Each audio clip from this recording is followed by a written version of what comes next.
Well, this looks like a bit of a mess, doesn't it? This is one of the original rear speakers.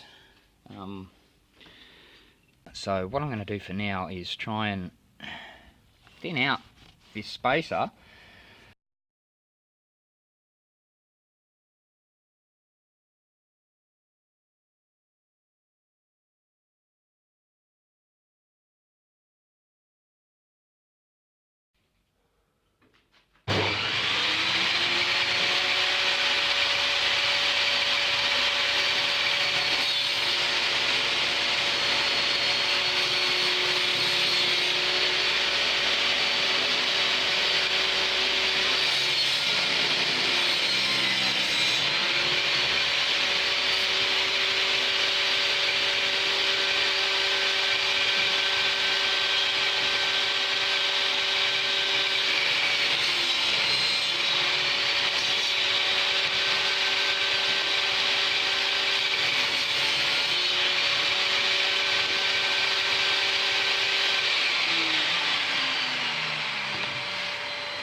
Okay, tip of the week. You got a circle, you need to find the centre. Well, you don't have a centre, how are you going to do that? It's pretty simple, really. First, measure the diameter of the circle. That's 21 centimetres, or touch over 8 inches, about 8¼ inches. Now take your dividers, compass. Compass is better for this job. You want to set that a little over halfway. So half of, what did I say, 21? Half of 21 is 10.5, so I'm going to set this to about 12 centimetres. That'll do. Now just pick a few random spots on the perimeter. Scribe a line across. Pick a spot roughly opposite that. Doesn't have to be exactly opposite.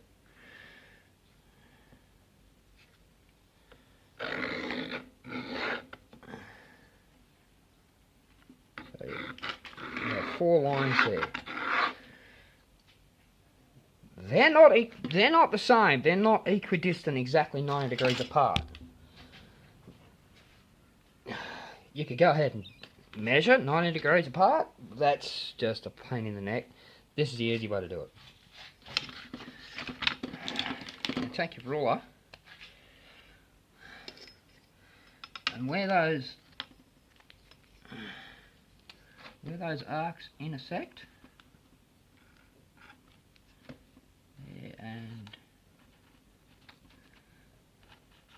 there, and the same on the other two. Draw a line, kind of in the centre, around to the other two.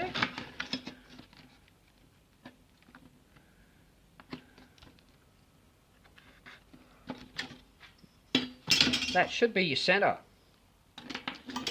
Just check it. I'll put that in the centre.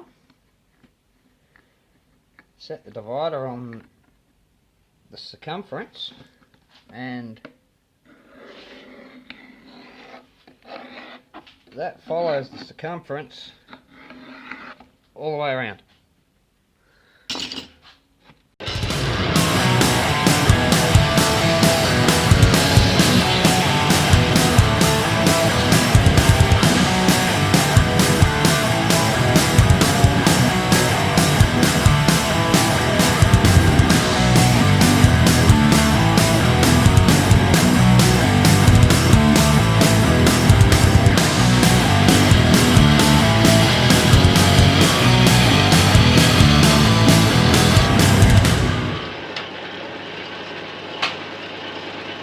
One down. I could use a jigsaw. I'm going to cheat and use my router. I have it set up on a homemade bed, and I have it screwed down to said bed. So basically all I need to do is turn the thing on, spin it, move it up, spin it, move it up. do that a few times, and I'll have a hole cut.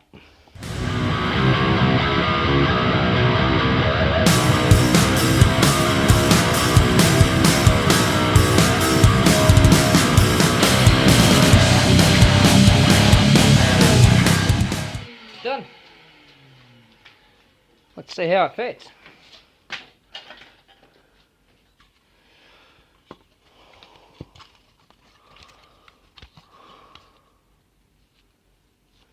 Yeah, it's about 5mm too big. So I know next time I've got to cut the next one smaller.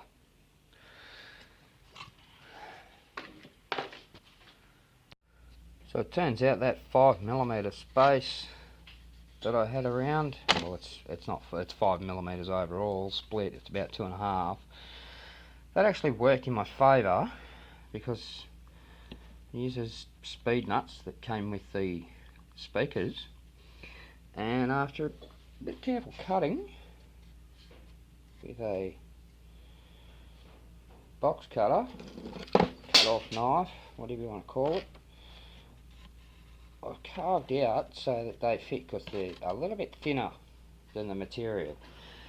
So cut them out, put that into place, and as you can see I even had to take a bit out of the inside edge there,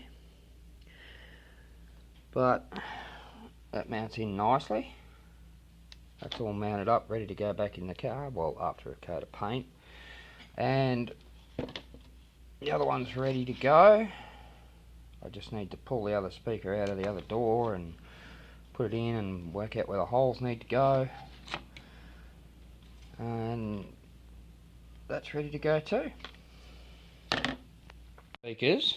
This is one of the assemblies that the speaker is mounted to, and as you can see it mounts up there alright, the screw holes are aligned, but you can probably also see, damn magnet, there's a rather large air gap around the whole speaker. So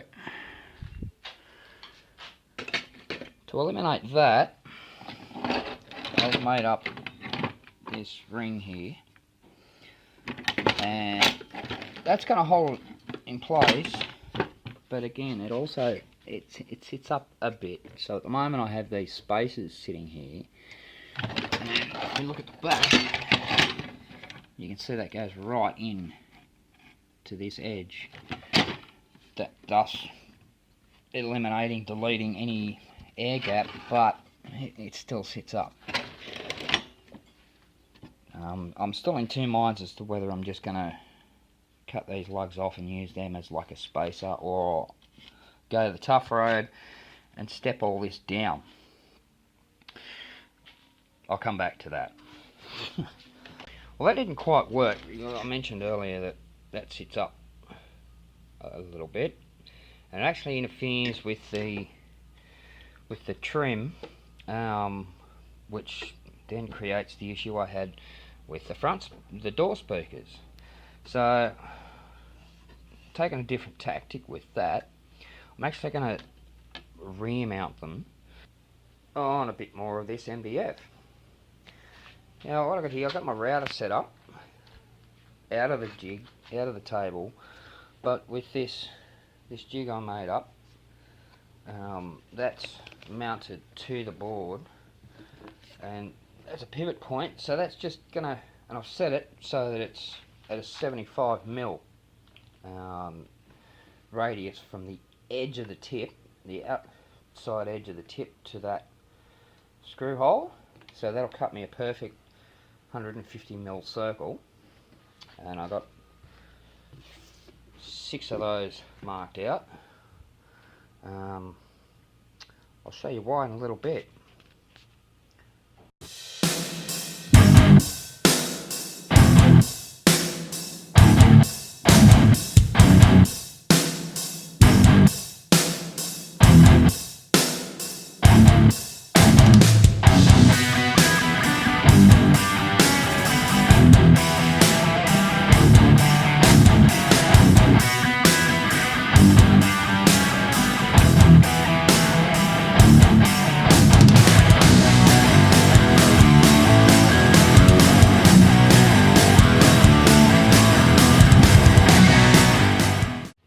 all 6 circles cut out. Now what I need to do is go back and cut a 100mm hole in the middle. Problem with that is cutting the 150 diameter, the mounting screw is right up there. So by the time I get down to 100, that's going to be underneath the bed somewhere, which means I'm going to have to reset it every time I put another disc on. So there's a couple of ways I can do that, but probably the simplest way to do it is I'm going to cut these 2 at a time. That way I only have to set it half the amount of times. The hardest part about setting it, obviously, is you can't really see in there. You can't get a clear view of where you are. I can get it close, but hopefully I can get it close enough where it'll actually work. Well, let's see how that goes, huh? Well, after much trial and error with the router, I now have 6 rings, and the speakers fit nicely into one of them. I've cut out, as you can see on this one, I've cut out a recess so that the speaker will actually sit down flat. I've still got to just trim out a little bit where these tabs sit, just so they'll sit down a bit more, and then 2 of these will go on top, basically sandwiching it, and then those 2 will be mounted to the original mounting plate in the car. Doing these was a lot of trial and error. I cut out the initial shape, obviously, but then when I went to cut out the inside, it was a little too small, so then I had to mess around and cut out the inside a bit more. That was a lot of fun. And again, cutting out these 2 was a lot of fun. Just getting the sizing right. You can see that one's just a little bit big, but once it's screwed down and sandwiched together, that'll be fine. Now I need to put it all together.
Sandwiched between the 3 different layers.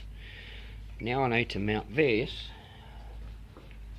onto this. Now I'm not going to use these holes because that's where the screws go through from the back, and also the mounting holes on the speaker are 45 degrees out from where they are on the mounting plate. So if I line up the holes like that, speaker's going to be, not that it's ever going to be seen, but you never know. So it actually works in my favour, because I can drill down through these into here, and they'll be in between the other 4 mounting holes. What I've got to do is line it up. So that's about where we need it to be. Flip it over and set it so that it's even all the way around there. I'm going to take my fine Sharpie and I'll mark those 4 holes.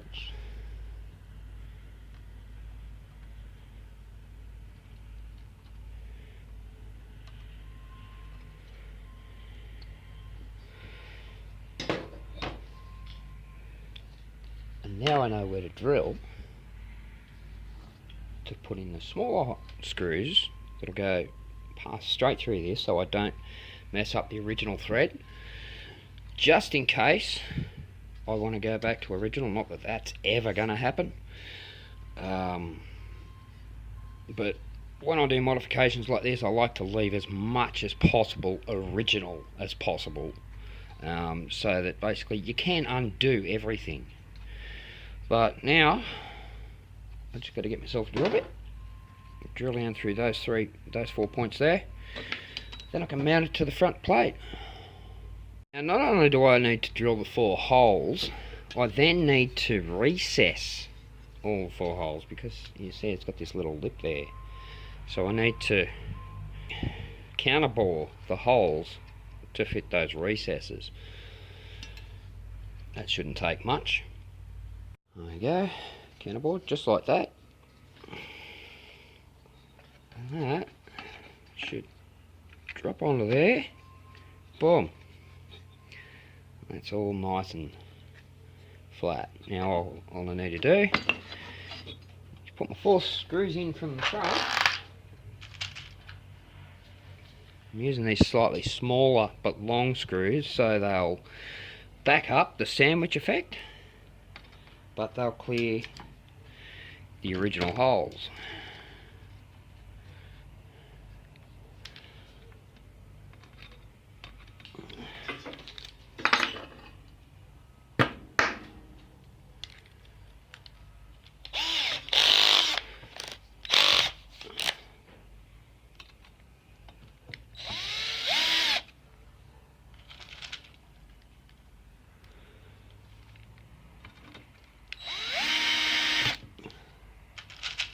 As always, start on your screws first before you tighten anything down.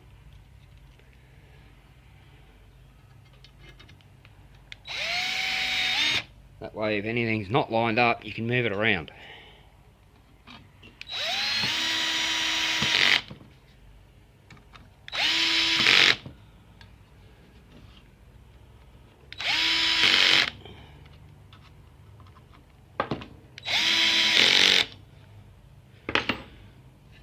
There we go. 1 down, 1 to go.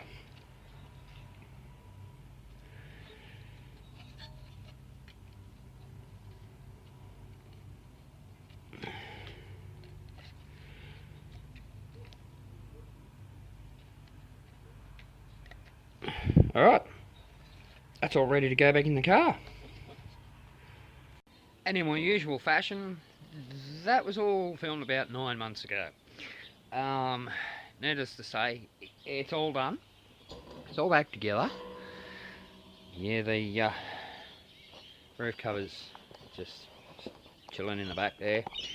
Don't worry about that. As for the music, well, I mean, it could sound better, but it's $100 head unit. It's literally the bottom of the range. It was the cheapest one I could buy. So adjustability as far as sound quality goes, not great, but still it gives out a good sound. I'm just going to turn it down a little bit here because it might be a bit loud for you guys. Let's see how we go.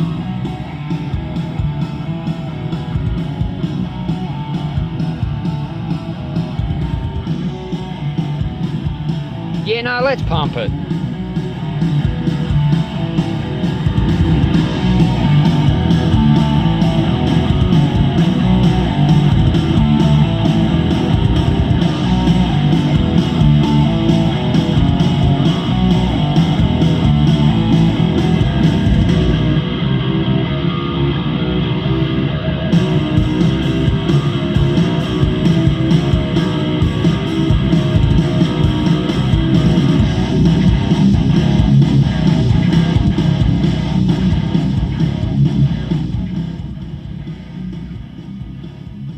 So like I said, not the greatest sound quality, but it actually sounds pretty good with those 6.5s in the doors, or 6 inches in the doors, 4 inches in the dash, both sides, and these tiny little tweeters up here.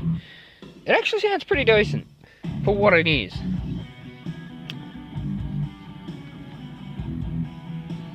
Here on the Celica, I may as well go ahead and show you what's going on in here.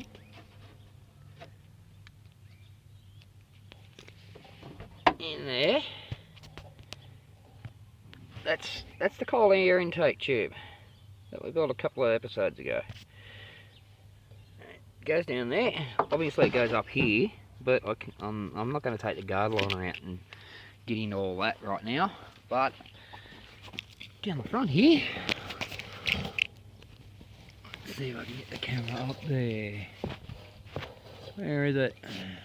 Someone stole the end.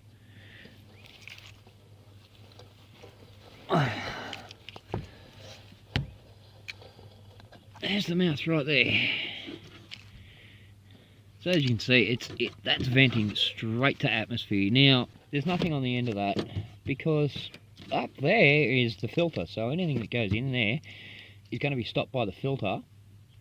But I'm actually thinking about getting a bit of like your fly screen mesh and putting it over the front and just putting a hose clamp around it just to save any larger debris getting in there. But if we have a look up the top here, you wouldn't even know anything's done because there's the original tube there. However, it's blocked off about there. It flows straight out the side into the new intake tube. Looks factory. No one would ever pick it, which is the way I wanted it. Well, that's all for this episode. I do have a couple of pretty cool little jobs I need to do on this coming up in the very near future. Until then, thanks for watching. Make sure you leave a comment, like, share, and definitely smash that subscribe button. And I'll see you on the next one.